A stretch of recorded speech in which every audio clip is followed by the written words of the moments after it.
तो हेलो दोस्तों, कैसे हैं आप सब। मैं आशा करता हूं आप लोग बिल्कुल ठीक होंगे। तो दोस्तों, मुझे आप लोग से एक छोटी सी शिकायत है। आप लोग मेरे वीडियो को तो देख लेते हैं, पर मेरे ये छोटे से चैनल को सब्सक्राइब नहीं करते हैं। तो चैनल को सब्सक्राइब कर दीजिए आप लोग, और आइए कहानी को शुरू करते हैं।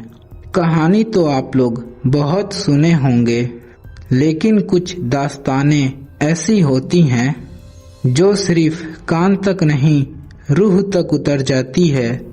ये कहानी उस काले सच की है जो आज भी गांव के हवे में एक सिरहन पैदा कर देता है। गांव की सरहद जहां पे खत्म होती थी, वहीं से शुरू होता था वह मनहूस शमशान। लोग कहते थे कि वहां की मिट्टी इंसानों के मांस नहीं, उनकी हिम्मत खाती है। सूखी झाड़ियां हवे में ऐसी हिलती जैसे कोई कंकाल इशारा कर रहा हो, और उसी सन्नाटे के बीच में रहता था काल भैरव तांत्रिक। वह कोई मामूली पाखंडी नहीं था। उसकी आंखें कोयले की तरह काली, और उसमें जलती हुई लाल अंगार साफ बताते थे कि उसने अपनी आत्मा का सौदा अंधेरे से कर लिया है। करीब 15 साल पहले उस गांव की रातों की नींद उड़ गई। बिना किसी आहट के घरों के दरवाजे अपने आप खुल जाते, जानवर खूंटे तोड़कर भागने लगते थे, और वह शमशान से जो गुजरता था उसे एक धुंधली औरत दिखाई देती थी, जिसके पैर उल्टे थे और आंखों में सिर्फ खालीपन। गांव वाले ने हार मानकर काल भैरव की शरण ली। जब वे लोग शमशान पहुंचे तो तांत्रिक जलती हुई हड्डियों के ढेर में बैठा था। उसने सिर उठाए बिना गरज कर कहा, जिस मौत को तुम लोग ढूंढ रहे हो वह तुम्हारी पीछे ही खड़ी है।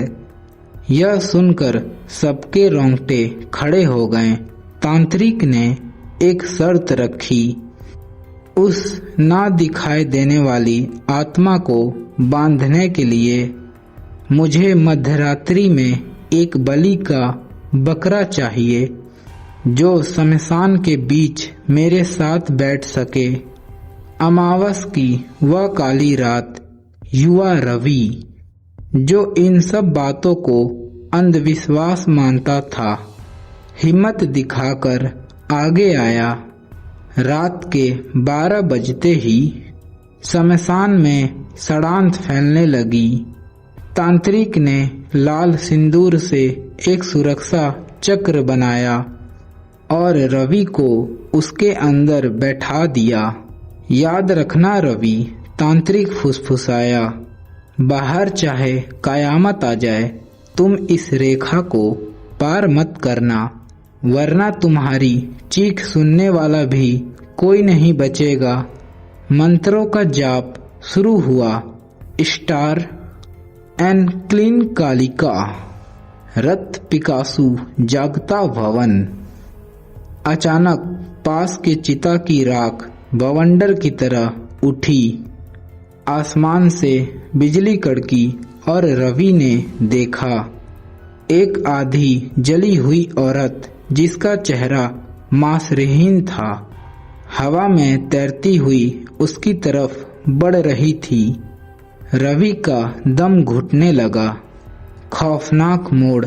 जैसे ही वह रूह करीब आई, तांत्रिक का चेहरा अलग बदल गया।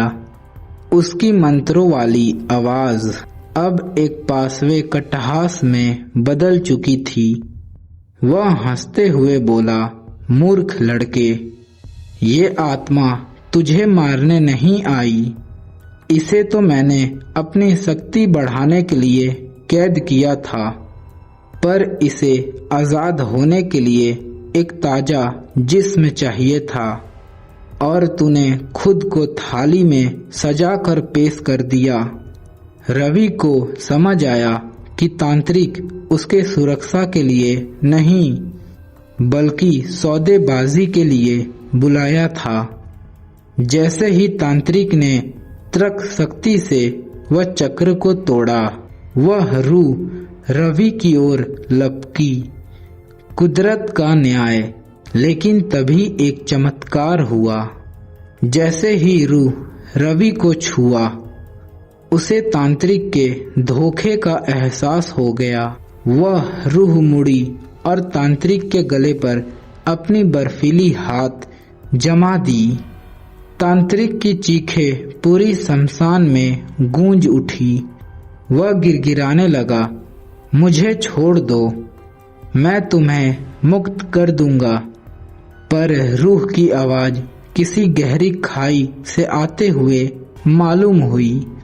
तूने मुझे सालों तक जंजीरों में जकड़ा, अब तू मेरे साथ पाताल की आग में जलेगा।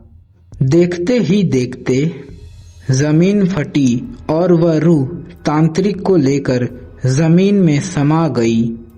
अगली सुबह रवि बेहोश मिला। तांत्रिक का कहीं नामो निशान नहीं था। बस उसकी काली चादर राख में सनी पड़ी थी।